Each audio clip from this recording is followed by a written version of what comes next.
Hi, we are going to be doing some more art today, and this time we're going to be talking about space. Not like outer space, but space like what's around us. We are taking up space right now, and the chair you're sitting on is taking up space. Space needs to have height and width and also depth. So if you needed to figure out how big of a box would fit your chair, you could measure the height of your chair, the width of your chair, and the depth, and then you would know how big of a box you needed to put your chair in. In art, sometimes artists make sculptures, and those sculptures take up space. So this guy right here, he has height, he has width, and he also has depth. So he is taking up three-dimensional height, width, depth, space. But on paper, you only have two dimensions. You only have the height and the width. You don't have depth because it's a flat piece of paper. So then artists have to create the illusion of space. And there are some easy ways that you can do that. So when you were younger, you maybe drew a picture that looks something like this. So a line with a little house on it, and maybe there's a tree, and maybe there's a swing set, and it's all on this one line. In order to create the illusion of space, we are going to get rid of that line, and we are going to put the line farther back. And that is called a horizon line. A horizon line is where the sky, which is up here, meets the ground, which is down here. So the horizon. If you've ever been to a big flat open field or to Lake Michigan, you can see the horizon. So putting a horizon in there, instantly we have depth. So now we have all this space to work with. And maybe now we can add a path down here.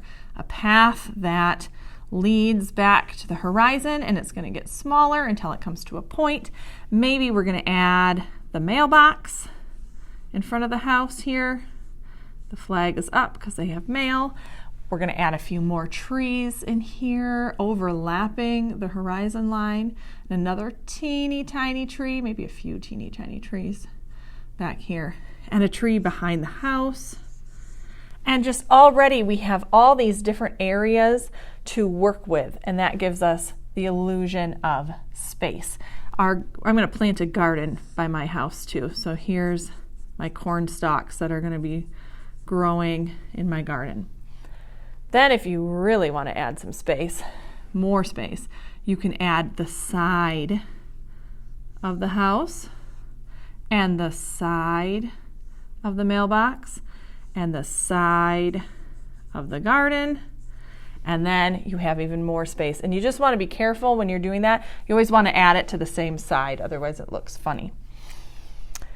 What we're going to be doing today is, actually I have some examples to show you. Okay, so here's a great example of a picture that has space.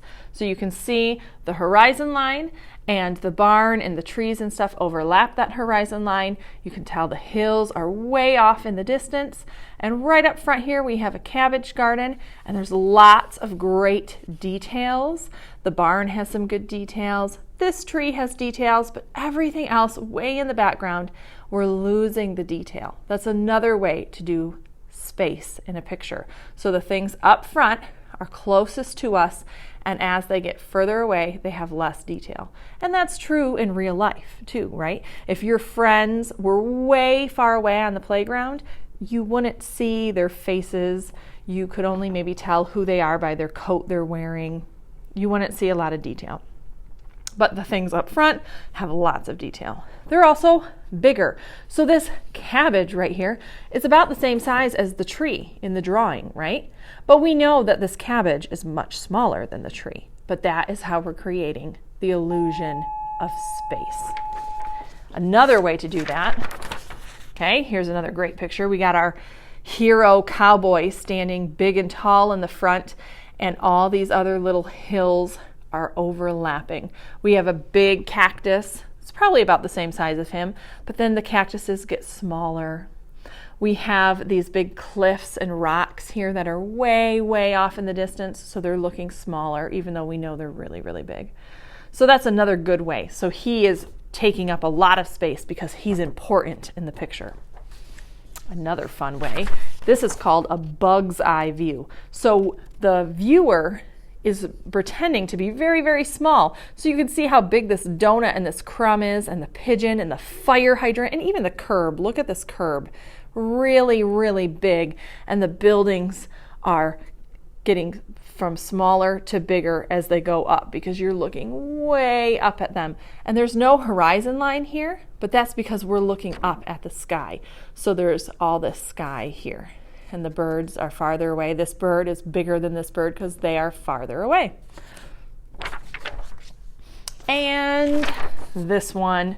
Okay, this one's really fun. There's all kinds of characters and people and animals happening in this picture. The horizon line is way up high, so that gives you all kinds of space. So you have the boardwalk, then you have the beach, then you have the water, and then way off in the distance there's an island or this part of land here. And so it just gives you all kinds of room to create characters and funny things that are happening on the beach.